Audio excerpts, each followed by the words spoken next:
Welcome to this video. Today we are having a quick look at Grandma's Bag of Stories by Sudha Murthy. The story is Who is Happiest of Them All? Who is Happiest of Them All? Story by Sudha Murthy. Grandma's Bag of Stories is the book. Okay, now we know the kids, Minu, Krishna and all are at Ajay Raja's place. They were playing around and then they were saying, Ajay, you told me you will tell me a story about a king. You have not been told for quite some time. And then Minu said, don't want any story. I want a good, nice king who does good, nice things for his people, not horrible things like punishing them and jailing them. I want a story about a nice king, Minu said. Ajay said, yes, I should have told you before. I will tell you now. Come on, listen. So, this is a story about King Amrit and his minister Chandan and the people. Who was the happiest of them all? King Amrit, Minister Chandan, and the happiest people of the country. So Amrit loved his people, who looked after them. One day he was standing at his palace and he was looking at the shanty or the market there, and people were buying and selling. People had enough money to buy, people had enough goods to sell. Everybody seems to be happy going on. So the king told Chandan, looks like everybody is happy, but I want to see myself, so ask everybody to come and meet me tomorrow. So they said the people are contented. So he asked all of them to come. People came to the court because Chandan as a minister has to carry out the order. And when the people came, he asked, do you have enough for your needs? Do you know anyone who is not happy? Do you want anything more? People were perplexed by this question. No king has ever asked any citizen, are you happy? No king ever says, do you want anything more? Nobody had ever asked them, do you have anything missing? So they were perplexed. But then they said, our kitchens are full, we have enough food, we have clothes to wear, we have things to sell and we have money to buy. We are safe, there are no thieves and there are no wars. So our crops are doing good. Rivers and ponds are fresh and clean. What more can we ask? We are happy. They told the king Amrit, we are happy. So king was very happy to hear this, but Chandan was smiling from far. Then Chandan came and whispered something to the king's eyes. The king raised his eyebrows in astonishment. What was wrong? Why was Chandan like this? King couldn't make out. King would also not understand, is there something wrong with what people say? Then he said, okay, now that you have told me you are happy, I am delighted. But then tomorrow come to my garden, enter through gate 1, walk all the way through, and I will be waiting for you at the other end. You will be given sack to pick up your desires. You will be given sack to pick up your desires. Come to my garden tomorrow. So all of them were very happy because this garden was a special place. Nobody had really seen it in full.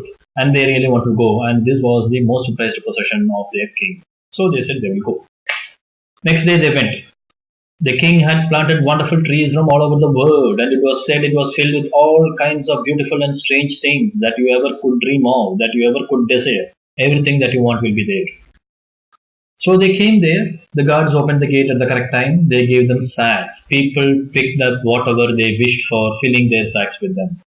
People came to the garden and started picking up whatever they wished, and they were filling the sacks that were given. So first you saw some beautiful apples you picked up, then you saw some beautiful oranges you picked up, then you saw tasty mangoes, then you picked them up, then you saw more tasty and juicy pomegranates, those you picked up. So when the bag becomes empty with something and you find something better, you empty the bag again. You were picking up all your heart's desires. People picked up everything. And then when they walked further and further into the garden, they saw trees were laden not with just fruits, but gold and silver. Fruits were with gold and silver, and they were studded with jewels and gems. They saw jewels and gems, gold and silver on the trees. So they emptied the sack of fruits, which was considered juicy and tasty and plummy all along. They emptied the sacks of such fruits, and they loaded this gold and silver and diamonds and jewels. They forgot all that they said to their king, that they had enough at their home. They forgot that they said they have money to buy things. They forgot that they said they have enough food at home. They first filled the sack with the fruits, and now they wanted to fill the sacks with gold, silver, gems and jewels. So greed took over their minds. Greed took over their mind. They were asking for more and more. They were adding more and more to the sack. Then they reached the rear gate. They could see the king standing, but there was a raging stream of water in their way. There was no boats. Water was gushing down from behind hard rocks and pebbles and big boulders. They can swim. There was no boat, but there is no other way to reach there. They cannot swim with the sack with them. The sack was full of not only fruits but jewels and gems. The stream was narrow and current was strong. The stream was narrow and current was strong. They had to cross the stream to reach the king. So they waited for some time. They were not knowing what to do with the sack. They were not knowing how to cross. Then suddenly one young man threw down his sacks and then waded into the water and swam across. One young man threw away his sack, waded into the water and swam and reached the king.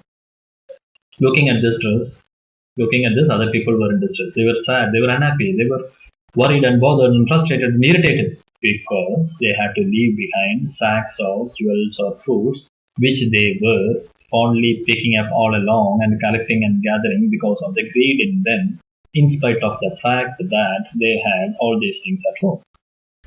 So they also left their sacks and then they were the richest of their lifetime, they thought, till a minute back they swam across and met the king. They were wet, but they were unhappy and angry too. They met the king. The king asked, "When I asked you yesterday if you were contented, did you need anything more?" You said, No, you were contented. You said you didn't need anything more. Then today, I see sadness in your face.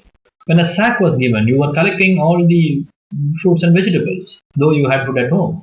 Then when you saw gems and jewels, you were collecting all of them, though you had enough money to buy things. So what is it? Why are you sad? Why did you gather these things? Why are you sad now? The king asked. The people did not have an answer. People were looking at each other. Minister Chandan called for the young man who swam first. He had a cheerful face. He asked him, "Come on, tell me, why were you not sad to leave the bag behind? Why are you not sad now that you could not bring those riches? What happened?" Then he said, "Actually, I did not gather any jewels in my bag. I gathered only few fruits. The bag was not full or heavy. Only few fruits I gathered. I had eaten the fruits that were tasty. I was happy. I collected a few because my daughter was at home. But when I am able to see the king, when I am able to meet the king, when I can think that the king allowed me to roam around the garden and even pick up if I want to, I was more thankful and happy about meeting the king and more thankful and happy for being allowed to be in the garden than to carry these riches with me. These tasty fruits I can get for my daughter from somewhere else. But meeting this king, meeting this type of a king, meeting a king who is allowing me to roam around his most prized possession, the garden, that is not possible. So, looking at these plants and trees, it was better for me to meet the king and leave behind the sack. That is why I did. So this king created a place of beauty. It was a pleasure to be with him. So that is what he said. Then finally King Amrit and Chandan smiled and they said, "Contentment does not end with having food or money. Contentment does not end with having food or money. You should not be swayed when you gain or should not be swayed when you lose. You should not become extra happy when you get something or extra sad when you don't get something. You should be normal. You should be content. And you should not be having greed to get more. This is what should be."